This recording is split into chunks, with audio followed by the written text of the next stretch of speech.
شادی کی پہلی رات ہی مجھے اندازہ ہو گیا تھا کہ میرا شوہر مجھے وہ سکون نہیں دے سکتا جس کی ضرورت اور خواہش ہر نئی نویلی دلہن کو پہلی رات میں ہوتی ہے۔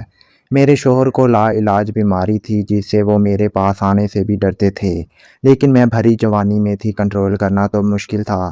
ایک دن جب میں تنہائی میں اپنی قسمت پر زور زور سے رو رہی تھی تو میرے شوہر تو کام پر گئے ہوئے تھے، لیکن میرے سسر نے مجھے اس طرح روتے ہوئے دیکھ لیا۔ وہ کافی حیران ہوئے اور پریشانی سے مجھ سے پوچھنے لگے، بیٹا آخر بات کیا ہے؟ تم اس طرح کیوں رو رہی ہو؟ میں اپنے جذبات پر قابو نہ رکھ سکی اور میں نے روتے ہوئے سسر جی کو سب کچھ سچ سچ بتا دیا کہ ابو جی، میں آپ کو کبھی دادا بننے کی خوشخبری نہیں دے سکتی، کیونکہ آپ کے بیٹے کا مرض بہت پرانا اور لا علاج ہے۔ وہ کبھی باپ نہیں بن سکتے اور ہم ایک عام میاں بیوی کی طرح زندگی نہیں گزار سکتے۔ میری یہ بات سن کر سسر جی کے پیروں تلے سے زمین نکل گئی۔ وہ شدید پریشان ہو گئے اور دھیمی آواز میں مجھ سے کہنے لگے، بیٹا خدا کے لیے اس بات کا ذکر خاندان میں کسی سے مت کرنا، ورنہ ہماری معاشرے اور برادری میں کیا عزت رہ جائے گی، سب ہمارا مذاق اڑائیں گے۔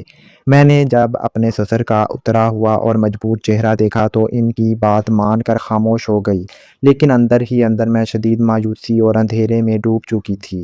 وقت گزرنے کے ساتھ ساتھ میرے شوہر سے میری چڑچڑاہٹ اور لڑائی جھگڑے بڑھتے چلے گئے۔ میرا مزاج بہت تلخ ہو گیا تھا۔ اب میں اپنے شوہر سے پوری طرح بیزار ہو چکی تھی۔ وہ جب بھی میرے پاس آ کر مجھ سے بات کرنے کی کوشش کرتے تو میرا دل چاہتا کہ وہ مجھ سے دور ہی رہیں اور میرے سامنے بالکل نہ آئیں۔ اب میں اپنے سسر جی کے ساتھ کافی اچھا سلوک کرنے لگی تھی اور ان کا بہت خیال رکھتی تھی۔ وہ اکثر مجھے دلاسا دیتے ہوئے کہتے، بیٹا تم ہمت مت ہارو، خدا پر یقین رکھو، سب ٹھیک ہو جائے گا۔ میرے سسر جی کو بھولنے کی بیماری تھی، وہ اکثر باتیں کہہ کر بہت جلد بھول جایا کرتے تھے۔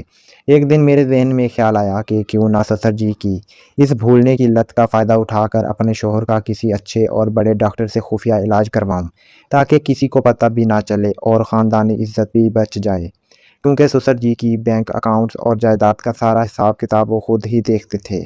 اس لیے میں کسی ایسے موقع کی تلاش میں تھی کہ سسر جی کو کسی طرح اس بات پر راضی کروں کہ وہ شوہر کے علاج کے لیے رقم میرے حوالے کر دیں اور بعد میں اپنی بیماری کی وجہ سے بھول جائیں۔ ان کے کپڑوں سے لے کر کھانے پینے اور دواؤں تک کا سارا خیال مجھے ہی رکھنا پڑتا تھا۔ کچھ دن ایسے ہی گزر گئے اور آخرکار مجھے وہ موقع مل ہی گیا۔ ایک دن وہ غسل خانے گئے تو جلدی میں اپنے صاف کپڑے باہر ہی بھول گئے تھے۔ کچھ دیر بعد انہوں نے اندر سے مجھے آواز دی، بہو بیٹا ذرا میرے کپڑے تو لا دو، میں باہر ہی بھول آیا ہوں۔ جیسے ہی میں نے ان کے کپڑے اٹھائے، میرے دل میں خیال آیا کہ سسر جی سے تنہائی میں بات کرنے اور انہیں شوہر کی خفیہ علاج کے لیے راضی کرنے کا اس سے بہترین موقع نہیں ملے گا۔ میں کپڑے لے کر واش روم کی طرف چل دی، مگر میرے ہاتھ پیر کانپ رہے تھے اور دل زور زور سے دھڑک رہا تھا۔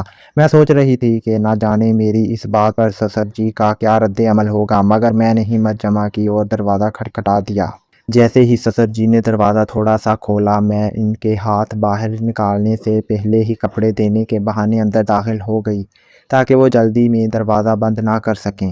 میرا یہ اندازہ دیکھ کر سسر جی بالکل دم بخود رہ گئے اور حیرت سے مجھے دیکھنے لگے۔ جب میں نے سسر جی کے ہاتھ میں وہ پرانی خاندانی ڈائری دیکھی جو وہ اپنے ساتھ اندر لے گئے تھے تو میری حیرت کی انتہا نہ رہی، کیونکہ سسر جی نے اس ڈائری کے اندر اپنے سارے بینک لاکرز کے خفیہ کوڈز اور جائیداد کی تفصیلات لکھی ہوئی تھی جو وہ ہمیشہ سب سے چھپا کر رکھتے تھے۔ تو دوستو، کہانی کا اصل سسپنس جاننے کے لیے ویڈیو کو آخر تک لازمی سنیے گا۔ میں آج بھی کبھی کبھار اس دن کو یاد کرتی ہوں جب میری شادی میری خالہ کے بیٹے سے ہوئی تھی، کیونکہ شادی کے بعد سے میرا شوہر اپنی اس پوشیدہ بیماری کی وجہ سے مجھے ایک پرسکون اور خوشحال زندگی نہیں دے سکا تھا۔ میں جب بھی دوسری شادی شدہ جوڑوں کو ہنستا کھیلتا دیکھتی تو میرا دل جلتا تھا کہ کاش میری زندگی میں بھی یہ خوشیاں ہوتیں، لیکن اب میں نے مایوس ہونے کے بجائے خود اپنے شوہر کا علاج کروانے کا فیصلہ کر لیا تھا، اور سسر جی کی وہ خفیہ ڈائری میری کامیابی کی پہلی چابی تھی۔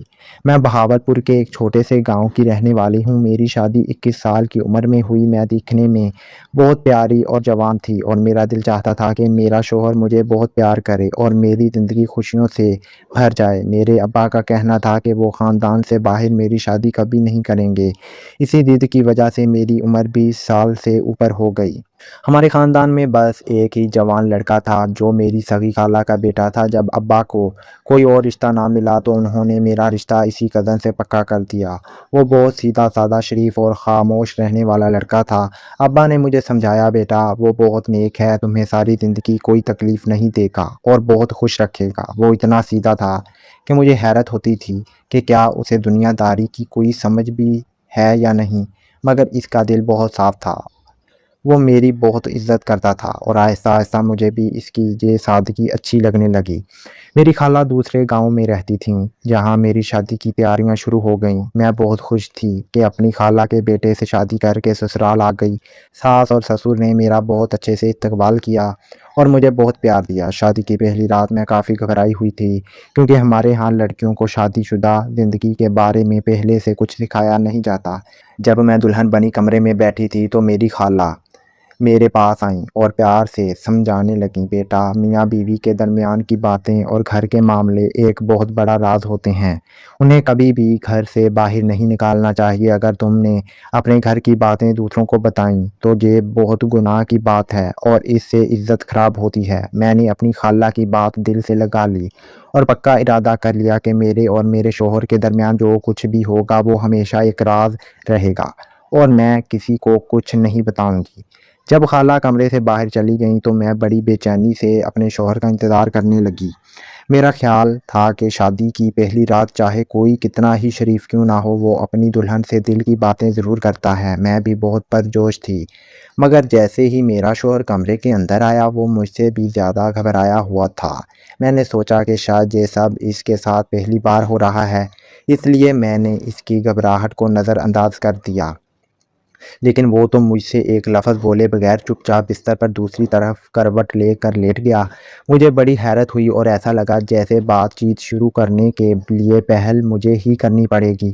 جب میں نے خود آگے بڑھ کر اس سے بات کرنی چاہی تو اس نے روتے ہوئے مجھے بتایا کہ وہ ایک پرانی اور شدید جسمانی کمزوری کا شکار ہے جس کا کوئی علاج نہیں ہے۔ میں نے اس سے پہلے کبھی ایسی باتیں نہیں سنی تھیں، اس لیے معصومیت میں نے اس کی بات پر یقین کر لیا کہ شاید وقت کے ساتھ سب ٹھیک ہو جائے گا۔ میرا شوہر بہت کوشش کرتا تھا کہ وہ مجھے ہر طرح سے خوش رکھے۔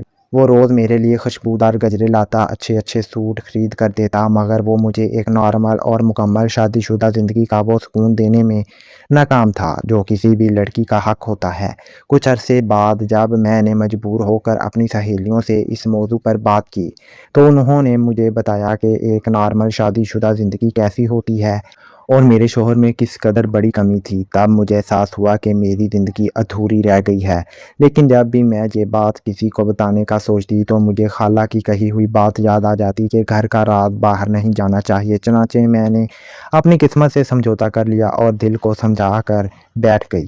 شادی کا پہلا سال اسی طرح خاموشی سے گزر گیا۔ سال پورا ہوتے ہی محلے داروں اور رشتہ داروں نے تانے دینا شروع کر دیے کہ اب تک کوئی اولاد کیوں نہیں ہوئی۔ ان کی باتیں سن کر مجھے بہت دکھ ہوتا تھا کیونکہ یہ میرے بس میں نہیں تھا، مگر ایک سال گزرنے کے بعد میری اپنی پریشانی بھی بڑھنے لگی تھی کہ آخر یہ سونی گود کب ہری ہوگی۔ اسی دوران میری خالہ کی طبیعت بہت زیادہ خراب رہنے لگی۔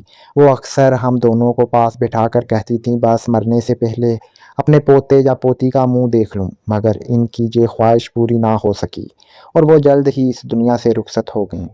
خالہ کے جانے کے بعد میرے سسر بالکل اکیلے ہو گئے اور انہیں اپنی شریک حیات کی موت کا بہت صدمہ ہوا۔ اب گھر میں صرف ہم 3 لوگ ہی رہ گئے تھے۔ میرے سسر نے اتنی عمر میں بھی اپنے آپ کو بہت فٹ اور چست رکھا ہوا تھا۔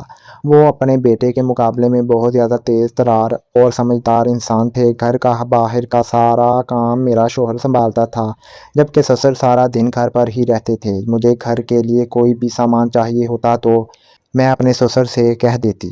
میں بہت صبر کر کے دن کاٹ رہی تھی، مگر اب میرے شوہر کا مزاج بھی چڑچڑا ہو گیا تھا۔